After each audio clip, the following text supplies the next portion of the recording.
Hello, ladies, have you ever wondered why his thoughts keep circling back to you even when life has taken him far away? It isn't always about beauty. It isn't about being the loudest voice in the room.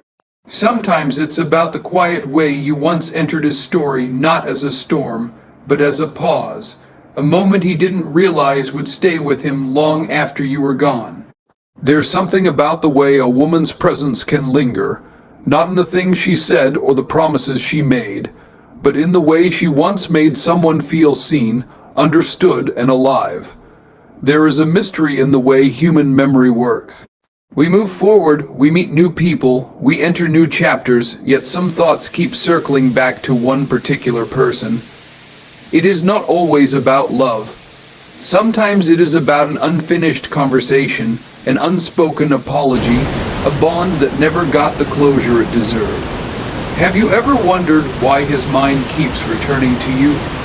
It isn't because you are constantly around. It's because, in his private moments, he steps into a silent space where memories are louder than the present. The human heart remembers not the ordinary days, but the moments that shifted something within, and you were one of those moments. It could be the way you made him feel seen in a world that often looks past people. It could be the way you understood the things he never said. Or maybe it's the regret of words he never found the courage to speak when he had the chance. Our minds cling to what they perceive as unfinished. Loose ends create echoes. If a chapter never found its conclusion, the page keeps fluttering back.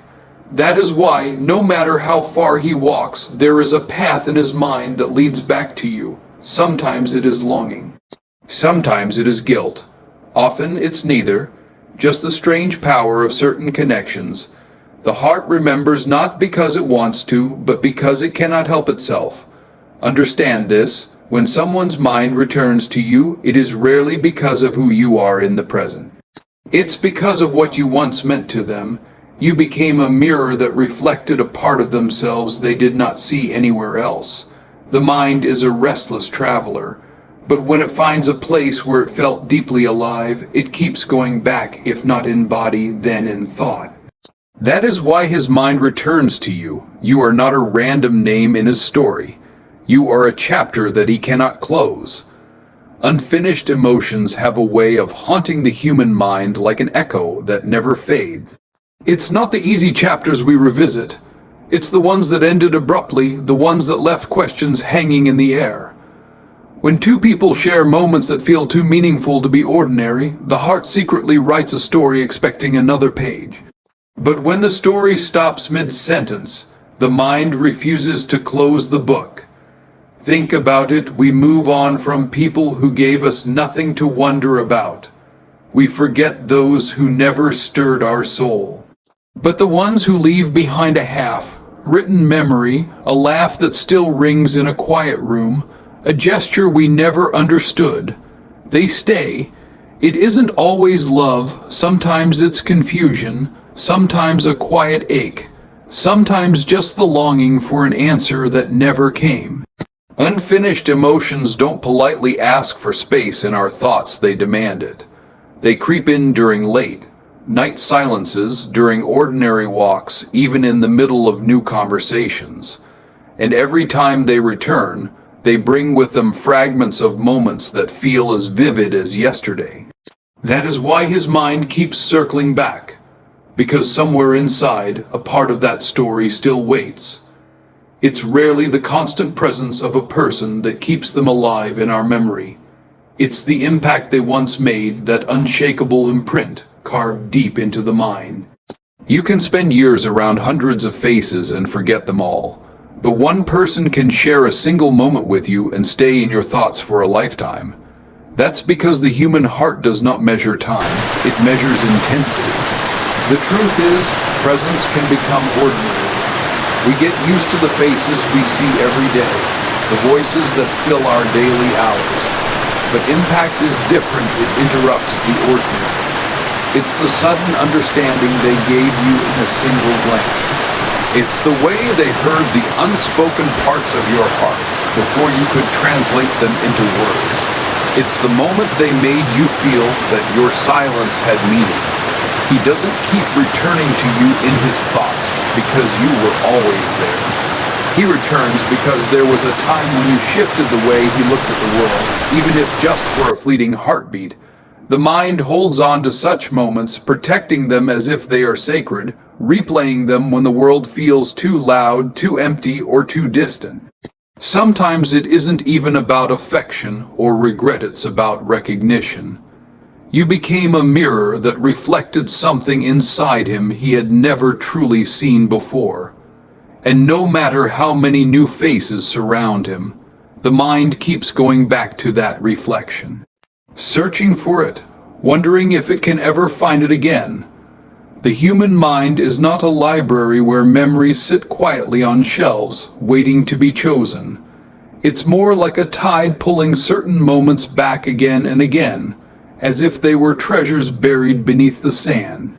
Among all the countless faces, conversations, and fleeting interactions, the mind chooses only a few to keep replaying. Those few are not always the happiest or the brightest. They are the ones that shook us, moved us, or left us searching for meaning. There is something mysterious about how a single moment can grow larger than entire years. A certain evening, a way of looking across a room, a fragment of a laugh caught in the air. The brain does not archive these moments as facts, it holds them as feelings, and feelings are far harder to silence. That is why he doesn't need to see you to remember you. He carries not just an image, but a feeling that outlived the moment itself. Memories have their own pulse. They resurface without warning in the pause between two sentences, in the way a certain song opens an old door in the heart, in the shadow of someone else's smile. They can be sharp, almost alive, as if they're waiting to be lived again. And when they arrive, they blur the line between past and present, pulling the mind backward, no matter how far it has tried to move forward. The power of memories lies not in what they remind us of, but in how they make us feel when they return. They are not frozen photographs, they are living echoes. They whisper that something in that connection was once real, and perhaps unfinished, perhaps misunderstood, perhaps still reaching out in silence. And so, when his thoughts wander without planning, without permission, they circle back to that memory, to that spark that refuses to dim, as if the story is still trying to speak. It's often not in the rush of life that memories return, it's in the quiet. Silence has a way of unlocking doors the noise of the world keeps shut. When the room grows still, when the phone is face down, when the street outside seems to hold its breath, that is when the mind begins to wander. In those quiet hours, thoughts are no longer distracted by the immediate demands of the present. They slip between the cracks of routine and start searching for the places where the heart once trembled. It's in the hush of the early morning or the slow, falling night that the memory of a particular glance, a certain tone of voice, a half-finished sentence returns as if it had been waiting in the shadows all along. Silence doesn't merely bring back names or faces, it brings back the atmosphere of a moment. The unspoken comfort of simply sitting next to someone. The echo of a laugh that once felt like a secret between two souls. The weight of a pause that said more than any words could. It is in these unhurried pauses of life that the mind often reaches backward, as if trying to hold onto something it once understood, but can't quite put into words anymore. And sometimes in that vast stillness, the thought of you surfaces not as a memory to be recalled, but as a presence that seems to fill the room for an instant, as if it had never really left. Sometimes it isn't the conversations we remember most, it's the words that were never spoken. The human heart carries unfinished sentences like fragile glass. It protects them, revisits them, wonders endlessly what might have happened if they had been voiced.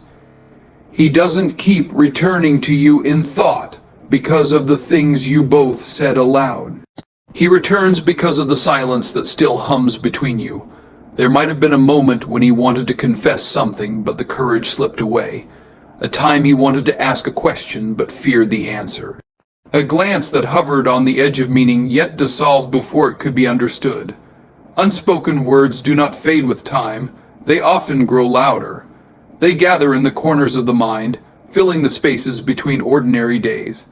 They have a way of echoing in the quietest hours at night when the world has fallen asleep, in the middle of a song that suddenly feels too close, in the pause before sleep when the heart is most unguarded. The mind does not return to them merely for nostalgia. It returns because those unspoken things still feel alive, as if they are waiting for their moment to finally be heard. The weight of what was left unsaid becomes heavier than the weight of all that was spoken. There is a strange, almost haunting intimacy in the things that were never put into words. They linger as questions that can't be answered, as doors that were never open. And so, when he drifts back in thought, it isn't to revisit the conversations you had, it's to stand again at the threshold of all those words that were once held back. Still waiting, still unresolved. We don't hold on to people simply because of who they were, we hold on to them because of what they once meant to us. Meaning is far more enduring than memory. Names can fade. Faces can blur, but the feeling that someone once stood like a lighthouse in our storm, that they carried a fragment of understanding no one else ever did, that remains. He doesn't keep thinking of you because of the details, not the way you looked on a particular day, not even the exact words you spoke. What draws his thoughts back is the weight of meaning you brought into a chapter of his life. You may have arrived in a moment when he needed a hand to reach for, a voice to listen, a presence to steady his restless thoughts. Without realizing it, you became a turning point, a marker on the map of who he was becoming. The mind remembers those who give us answers, but it never forgets the ones who gave us questions, who awakened something unspoken inside. Sometimes that meaning is tied to comfort. Sometimes it's tied to a sense of being seen. Sometimes it's tied to the quiet recognition that someone's presence had a purpose that went beyond the ordinary. And so, when the world grows loud and life moves forward, he may not be thinking of you in a deliberate way. Instead, the thought of you drifts in like a whisper, a reminder of a time when something inside him shifted. When a conversation, a look, or even a shared silence opened a window to a part of himself he hadn't known before. Meaning has a way of settling deep beneath the surface. It doesn't clamor for attention, it simply waits. It waits in the pauses between responsibilities, in the hollow quiet after a long day, in the unexpected pull of a memory that feels less like remembering and more like returning. Perhaps that is why his thoughts wander back not toward a person in the literal sense, but toward the meaning that person once carried, the quiet weight that refuses to be replaced. Still present, still alive, still reaching for something unspoken.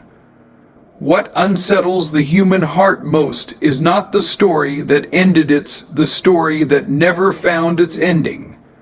Closure is a rare gift. Most connections do not conclude neatly. They fade, they stumble, they stop mid-sentence, and that unfinishedness creates a silence that the mind keeps trying to fill. He doesn't return to you in his thoughts because the past was perfect.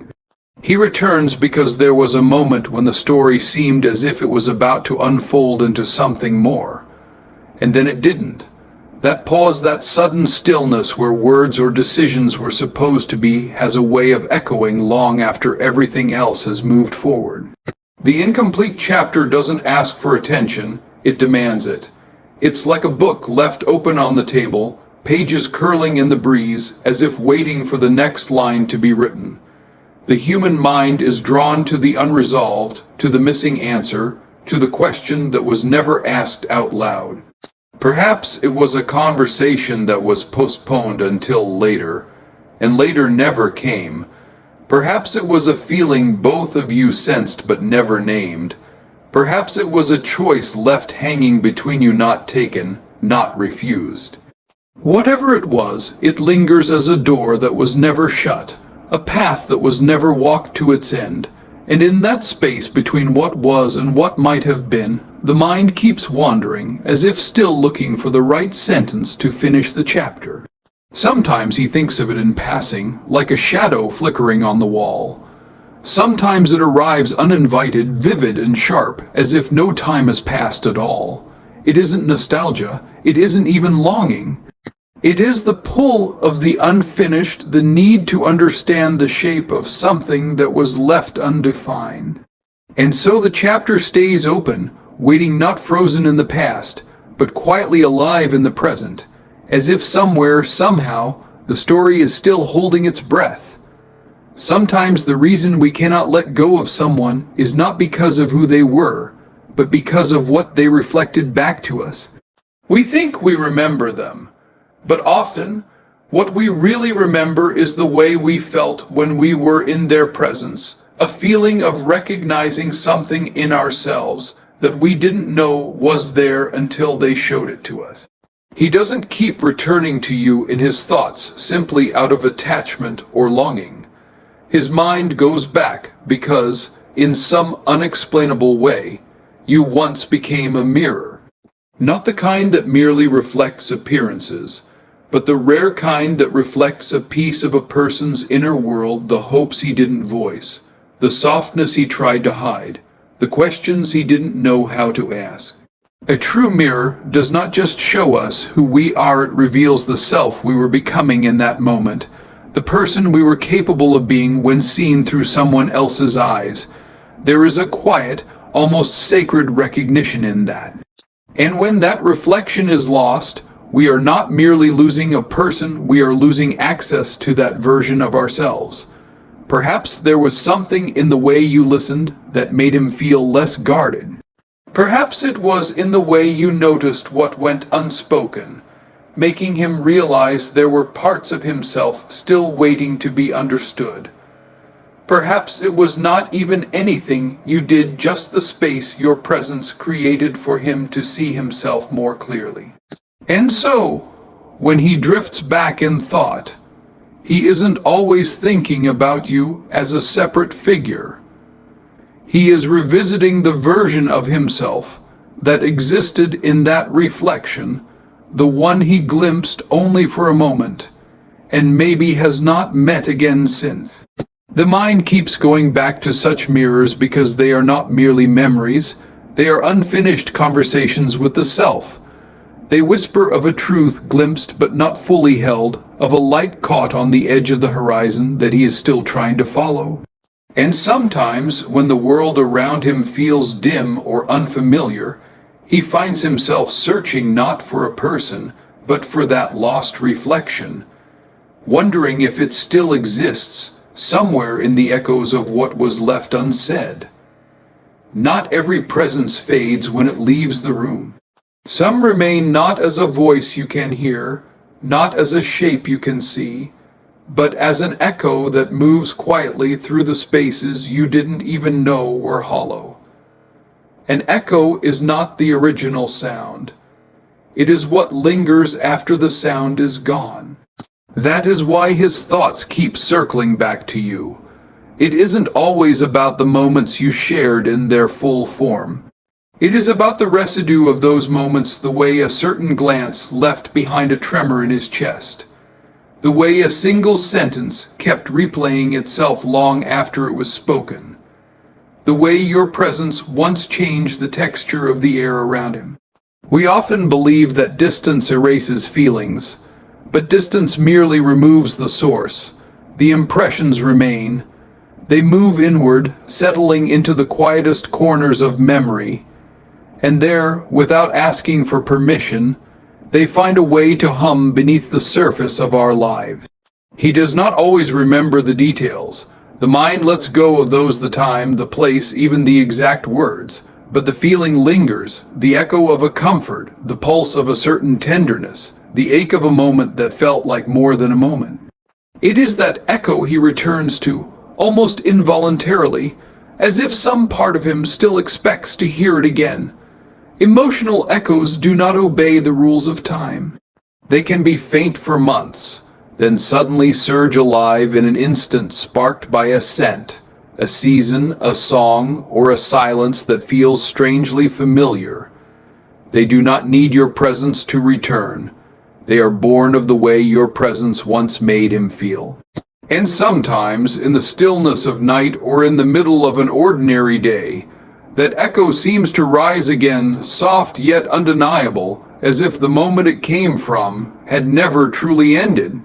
As if some part of it is still out there, unfinished, still reverberating in the spaces between now and then. The pull that draws his thoughts back to you does not always belong to the present moment. It reaches past the noise of today, beyond the faces he sees now, reaching instead for something more elusive, a memory, a trace, a presence that feels suspended between then and now. We often believe that we are remembered for who we are today, but what truly endures in another person's mind is rarely the current version of us. It is the impression we once left the way we existed in a particular chapter of their life. Time moves forward, people change, but impressions remain untouched by the years. He does not keep returning to you because of what you offer him now.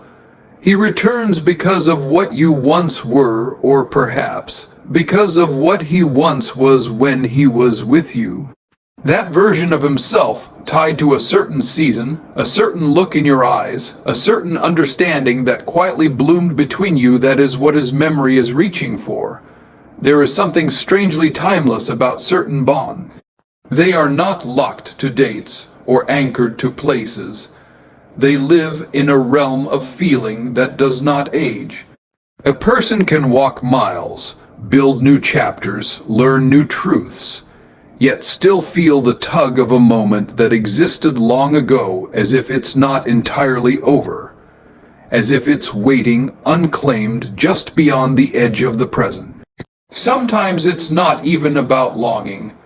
Sometimes it's simply the awareness of a tether that still hums in the background, like a string stretched between two distant points. He might not seek it, might not even name it, but there are moments in the quiet between thoughts, in the hollow after a long day, in the pause between breaths when that invisible tether pulls, gently but undeniably, reminding him that some connections do not belong to the past or the present. They exist in the in-between, a place where time softens, where the heart keeps something alive that the world believes is over, and perhaps that is why his mind keeps returning to you. Not because of who you are in this moment, not because of what you may become, but because there is a part of your shared story that lives outside the present, as if waiting, still untouched, still breathing quietly in the space just beyond reach. In the end, the mind returns not because it is weak, not because it refuses to move on, but because certain connections leave footprints too deep for time to erase. Some people pass through our lives like strangers in a crowd. We see them, we forget them. But some enter like a soft echo, like a single sentence that refuses to end. That is why his thoughts still drift back to you. It is not about possession. It is not about living in the past. It is about the human heart's need to revisit the places where it once felt most awake. The moments that shaped it, the silences that spoke the loudest, the chapters that remain unwritten. Perhaps that is the quiet truth about why his mind keeps returning to you. It is not searching for you as you are now, but for the part of himself he once discovered in your presence, and for the story that, even now, feels as if it has not truly reached its final line.